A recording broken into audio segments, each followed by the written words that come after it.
News, सच जरूरी है। दर्शकों नमस्कार, मैं श्रद्धा तिवारी और आप देख रहे हैं MNS न्यूज टीवी। तो आइए देखते हैं आज की खास खबर। एक नजर डालते हैं आज की हेडलाइंस की ओर। पौराणिक युग में हनुमान जी तो आधुनिक युग में शिवाजी महाराज हमारे आदर्श। पत्रकार के फ्रेंडली क्रिकेट मैच से झलकती रही खेल भावना। जिलाधीक्षक की संकल्पना से शुरू हुई गतिविधि। तो आइए देखते हैं खबरें विस्तार से। पौराणिक युग में हनुमान जी तो आधुनिक युग में शिवाजी महाराज हमारे आदर्श। राष्ट्रीय स्वयंसेवक संघ के सर संघचालक डॉक्टर मोहन भागवत जी ने कहा कि छत्रपति शिवाजी महाराज भारतवर्ष के शाश्वत विजय के प्रेरणा स्रोत हैं। शिव चरित्र के अध्ययन से हम उनके ऋणानुबंध से जुड़ जाते हैं। शिव चरित्र सतत संघर्ष की प्रेरणा देता है, इसलिए उन्हें युगंधर, युग प्रवर्तक और युग पुरुष कहा जाता है। एक व्यक्ति और राजा के रूप में शिवाजी महाराज का चरित्र अनुकरणीय है। सरसंघचालक जी नागपुर स्थित मुंडले सभागृह में युगंधर शिवराय पुस्तक विमोचन समारोह में संबोधित किया।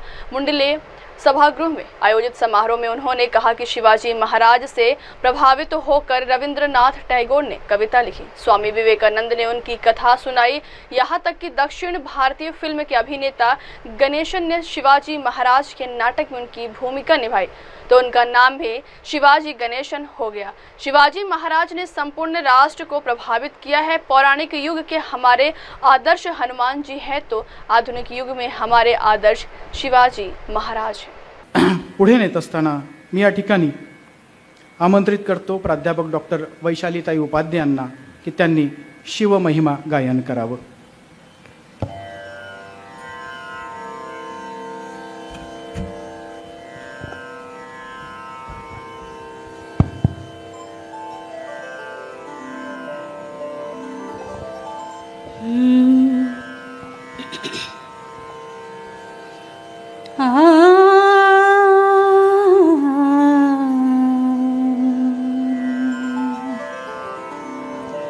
निश्चयाचा महामेरू बहुत जनांसी आधारू अखंड स्थितीचा निर्धारू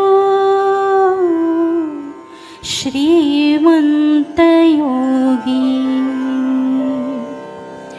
नरपति हयपति गजपति गणपति भूपति जलपति पुरंदराणी शक्ति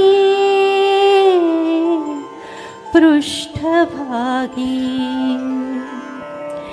यशवंत कीर्तिवंत सामर्थ्यवंत वरदवंत पुण्यवंत नीतिवंत जाणता राजा आचारशील विचारशील दानशील धरा कित्येकास आश्रयो जाहला शिव कल्याण राजा शिव कल्याण राजा शिव कल्याण राजा शिव कल्याण राजा।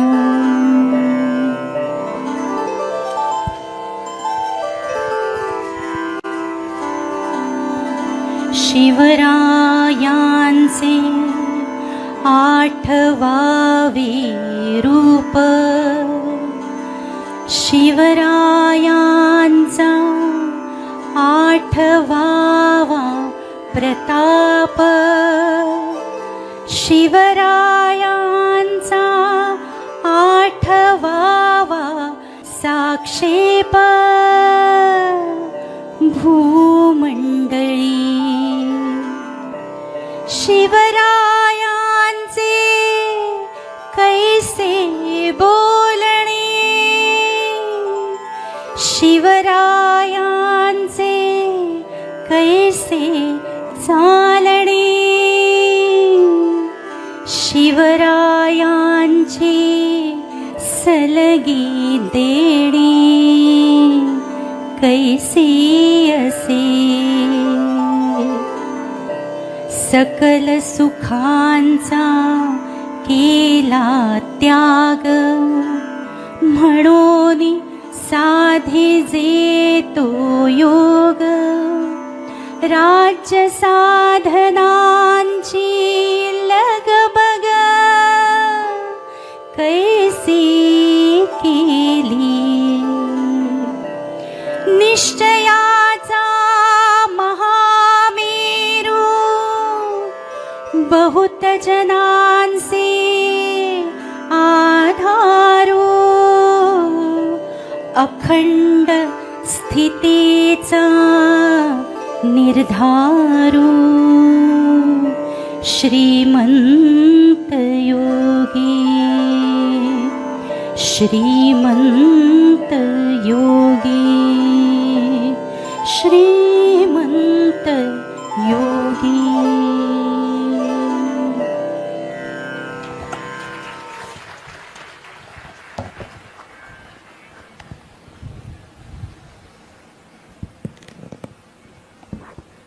शिवरायांचे कैसे बोलणे, शिवरायांचे कैसे चालणे, शिवरायांचे सलगी देणे कैसे असे. छत्रपती शिवाजी महाराजांच्या या शिवचरित्राच्या विविधांगी छटा आपल्या व्याख्यानाच्या माध्यमातून जनमानसांसमोर मांडत असताना त्या लेखनीबद्ध करण्याचा एक अभिनव उपक्रम आणि प्रयत्न सुमंतजींनी केला.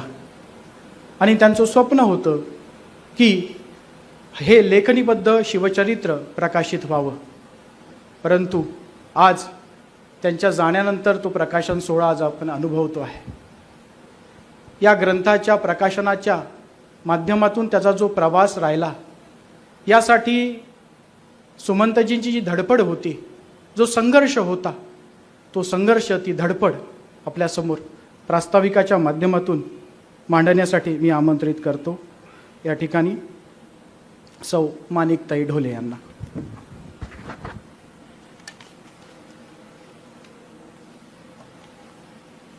नमस्कार.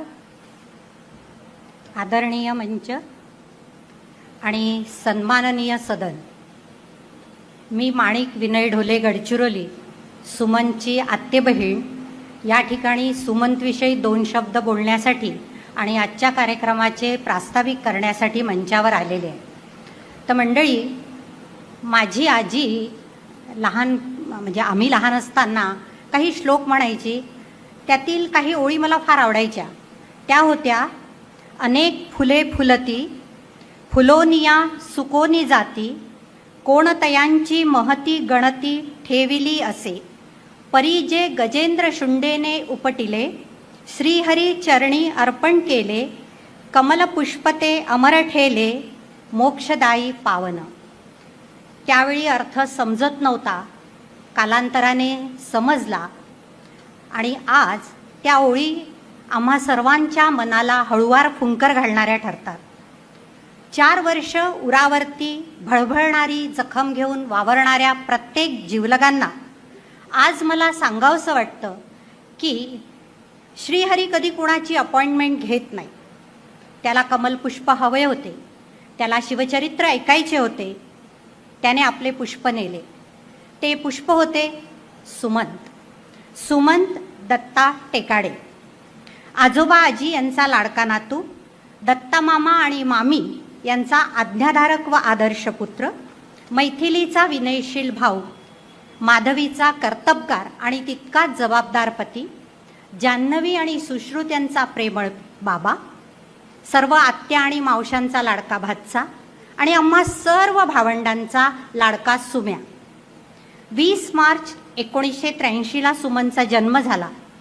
कृश, अगदीच सडपातळ, नाजूक प्रवृत्तीचा, किंगऱ्या आवाजाचा, खेळायला गेला की लवकर थकणारा, रडका, लाजरा, अबोल, आईच्या पदरामागे लपणारा, लहान आणि अतिशय सामान्य जगात वावरणारा आमचा सुम्या भविष्यात एवढे मोठे काम करेल यावर कुणाचा विश्वासच नसता बसला.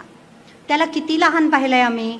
बालवाडीत जाणारा, शाळेत जाणारा, कॉलेजला जाणारा, संघ शाखेचा मुख्य शिक्षक, बंगलोरला जाऊन MBA करणारा, विप्रोसारख्या मोठ्या कंपनीमध्ये उच्च पदावर काम करणारा, लगेच नोकरी सोडून 2 वर्ष संघप्रचारक म्हणून काम करणारा, त्यानंतर पुन्हा SB जैन मॅनेजमेंट कॉलेजला MBA डिपार्टमेंटला HOD पदावर काम करणारा. कितीतरी भूमिका त्याने लीलया पेलल्या. मॅनेजमेंट कॉलेजला नोकरीत असताना अक्षरशः साक्षात्कार झाल्यासारखा तो छत्रपती शिवाजी महाराजांना एका वेगळ्याच पद्धतीने मांडायला लागला. शिवाजी राजांना युवा वर्गात पोचवण्यासाठी त्याने स्वतःला घडवले. नोकरी सांभाळून प्रचंड मेहनत घेऊन त्याने अभ्यास केला. नुसता अभ्यास नाही तर पाठांतर केले. वेळ, काळ, तारीख, वार, इसवी सन, प्रसंग सगळं कसं मुखोद्गत. आवाजावर तर त्याने हुकमत मिळवली. लहानपणी बारीक आवाजात बोलणाऱ्या सुमंतने व्याख्यानासाठी प्रचंड मेहनतीने आवाज मिळवला. शिवकथा सांगताना त्याचा आवाज ऐकला की सभागृहामध्ये 2 तास अगदी शांतता असायची. हा बोलणार आणि लोक कानात तेल टाकून ऐकणार. कुठे एक वाक्य इकडचं तिकडे नाही, हातामध्ये कागद नाही, सगळं मुखपाठ. सलग 3-3 तास खणखणीत आवाजात हा बोलणार. संपूर्ण भाषणामध्ये पाण्याचा एक घोटही पिणार नाही. अद्भुत होतं सगळं, अगम्य, अचंबित करणारं. मॅनेजमेंट कॉलेजला नोकरी असल्यामुळे मोटिवेशनल स्पीकर बनला. शिवाजी राजांचे व्यवस्थापन कौशल्य हा त्याचा आवडता विषय. इतक्या सुंदर पद्धतीने तो मॅनेजमेंटमधले प्रसंग, मॅनेजमेंटच्या दृष्टीने शिवाजी राजांच्या जीवनातले प्रसंग रंगवून सांगायचा की त्याला आजही तोड नाही. त्याच्या भाषणाने कितीतरी विद्यार्थ्यांच्या जीवनात बदल घडवला. कितीतरी तरुणांना त्याने दिशा दाखवली, भविष्याची वाट दाखवली. त्यानंतर पर्सनल आणि प्रोफेशनल या दोन्हीसाठी आवश्यकता म्हणून PhD केली. PhD करणं सोपं नाही. नोकरी सांभाळून, भाषणाचे दौरे सांभाळून, संसार सांभाळून, मुलांना वेळ देऊन, स्वतः अभ्यास करून प्रबंध पूर्ण करणे म्हणजे जरा अवघडच. पण तेही त्यांनी शांतपणे केले. त्यात यशस्वी झाला आणि सुमंतचा डॉक्टर सुमंत बनला. मॅनेजमेंटमध्ये एक वाक्य आहे, if you are on the mountain change the mountain. म्हणजे एक गोष्ट साध्य केली की दुसरीकडे वळायचं, दुसरं ध्येय ठेवायचं. यशाच्या उत्तुंग शिखरावर असताना सुमंतने लठ्ठ पगाराची नोकरी सोडली आणि समाजासाठी व महाराजांसाठी स्वतःला वाहून घेतले. थोरांपर्यंत, लहान थोरांपर्यंत शिवाजी राजांचे चरित्र पोचवण्याचा त्याने विडा उचलला. एकेका दिवशी 2-3 ठिकाणी भाषणं द्यायचा.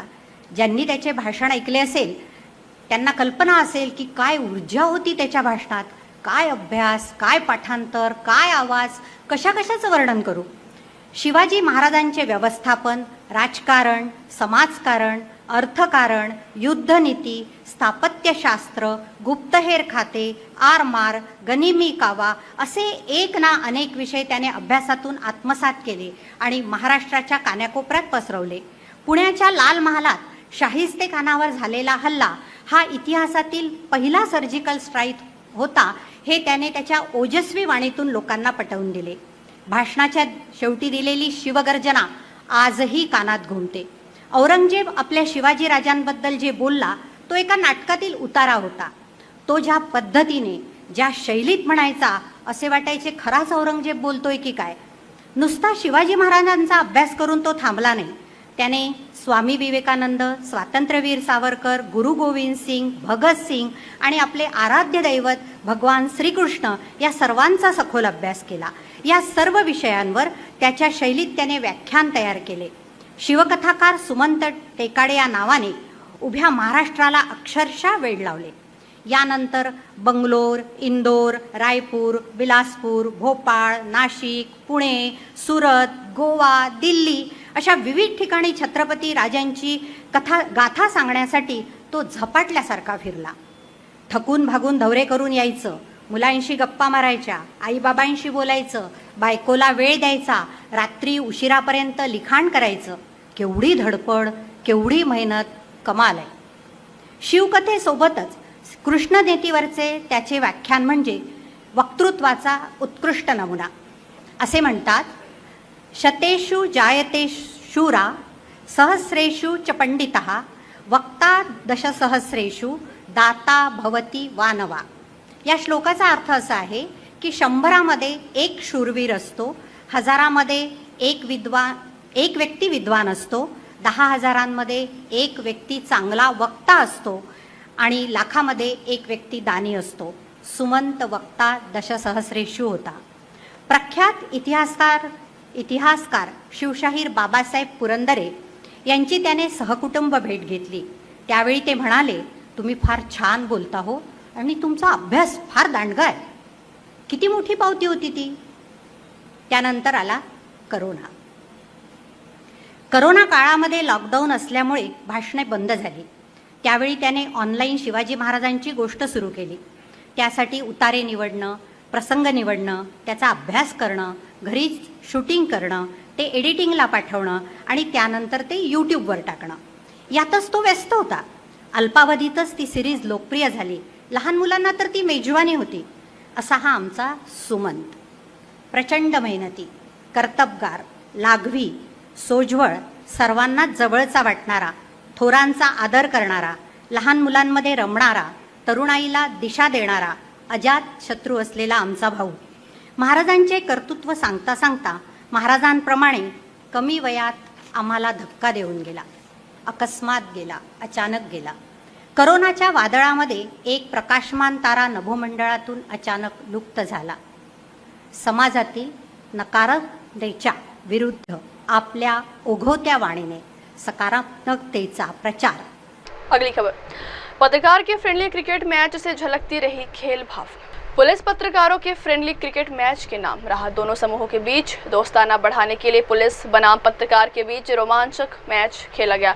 दोनों के ही हाथों से खबरों के शब्द और कानून की धाराओं के जगह रन निकल रहे थे. मौका था विधायक डॉक्टर परिणय फुके के मार्गदर्शन में आयोजित आमदार premium league 9 side blood Knight cricket tournament का. श्री गुरु नानक स्कूल मैदान पर आयोजित सद्भावना मैच में पत्रकार एकादश के कप्तान अपूर्व मेठी और पुलिस प्रशासन के कप्तान किशोर पर्वते के मध्य गोंदिया जिला एमेच्योर क्रिकेट एसोसिएशन के सचिव मुकेश बाराई द्वारा टॉस उछाला गया. श्री पर्वते ने टॉस जीतकर पहले बैटिंग करने का फैसला लिया. निर्धारित 7 ओवर की 9A साइड क्रिकेट मैच में पुलिस प्रशासन की ओर से सोनू और जावेद ने खेल की शुरुआत करते हुए ताबड़तोड़ बल्लेबाजी की. SP11 ने पत्रकार टीम को 90 रन का बड़ा टारगेट दिया. पुलिस प्रशासन की ओर से दिए गए बड़े लक्ष्य का पीछा करने उतरी पत्रकार टीम के 4 खिलाड़ी लंबे शॉट खेलने के चक्कर में सस्ते में निपट गए और टीम बिखर गई. रवि आर्य ने शानदार नॉट आउट पारी खेली. सुनील तथा आशीष वर्मा ने भी रन बटोरे, लेकिन निर्धारित 7 ओवर के भीतर पत्रकार टीम 56 रन पर ही ऑल आउट हो गई. पुलिस प्रशासन की टीम ने 33 रनों से जीत हासिल.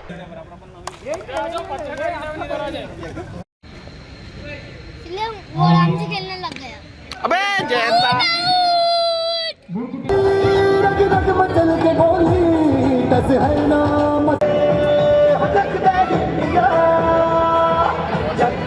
और अगला बॉल सुनील, जिन्होंने पहले ओवर में 2 झटके दिए थे SP11 को. फिर एक बार सुनील बॉलिंग को तैयार और सोनू ने उसे बहुत ही नजाकत के साथ मारा है. शुरुआत से सोनू जब से उतरे हैं तब से धुआंधार बल्लेबाजी कर रहे हैं. टूर्नामेंट का सबसे ये बेहतरीन कवर ड्राइव हमें देखने को मिला इस मैच का. जोरदार तालियों के साथ मैं निवेदन करूंगा कि हमारे आज अतिथि किशोर पर्वते सर 7 ओवर में 2 ओवर एक्स्ट्रा चले जाते हैं तो 9 ओवर हो जाते हैं. 2 ओवर SP11 का स्कोर 53 रन. फिर एक बार राजन चौबे बॉलिंग के लिए तैयार. सोनू और सोनू ने इसे धीरे से खेल दिया और वहां पर विलन लिल्लारी फील्डर, कोई रन नहीं.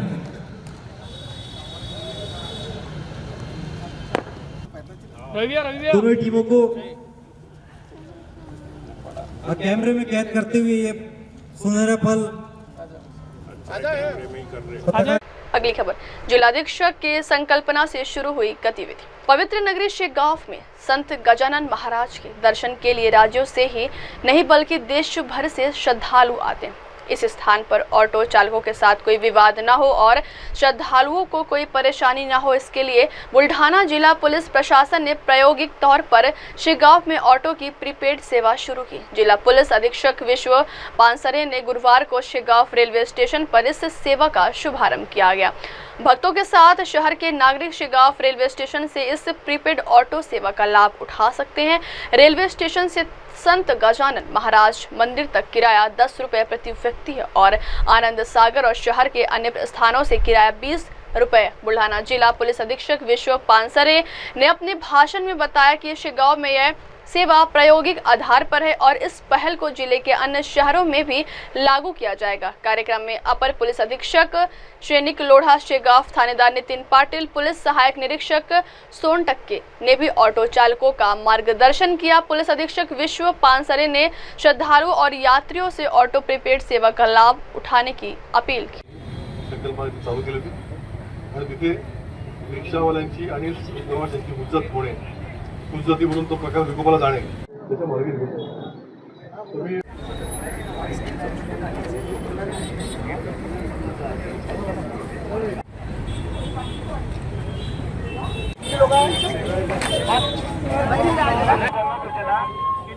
खरेदी करूनच ऑटोचा प्रवास करावा।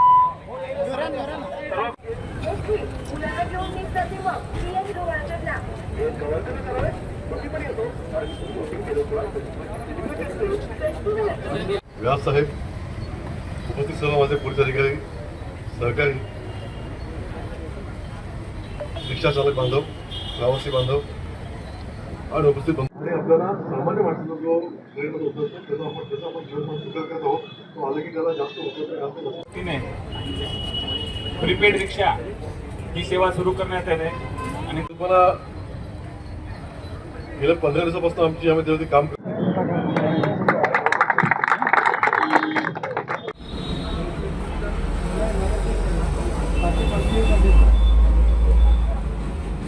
आपल्याला सामान्य माणसाचा जो गैरमत होत असतो त्याचा आपण जीवनमान स्वीकार करत आहोत, तो आलं की त्याला जास्त होत प्रीपेड रिक्षा ही सेवा सुरू करण्यात आली आणि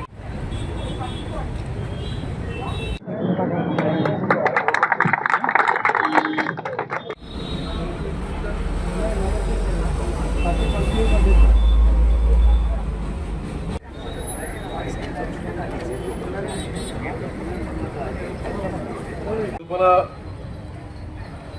गेल्या 15 दिवसापासून आमची यामध्ये काम संकल्पना चालू केली होती आणि तिथे रिक्षावाल्यांची आणि प्रवाशांची हुज्जत होणे, हुज्जती म्हणून तो प्रकार विकोपाला जाणे त्याचा फोटो काढून घे आणि तो फोटो आपल्या नातेवाईकाला सेंड करेल, म्हणजे मग त्याच्यानंतर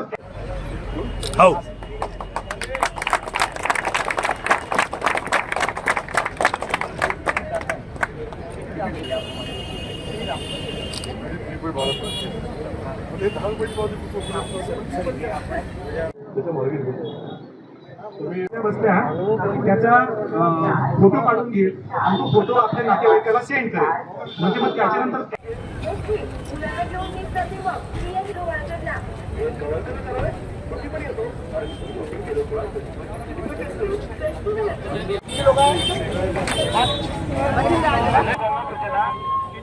खरेदी करूनच ऑटोचा प्रवास करावा।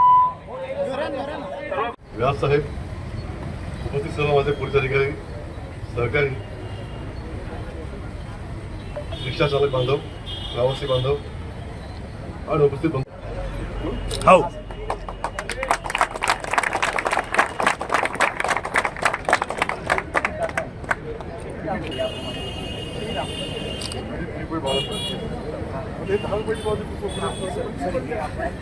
वक्त हो चला दर्शकों, ब्रेक से लौटने के बाद देखिएगा देश और दुनिया की तमाम बड़ी खबरें। बने रहिए MNS न्यूज टीवी पर। नमस्कार।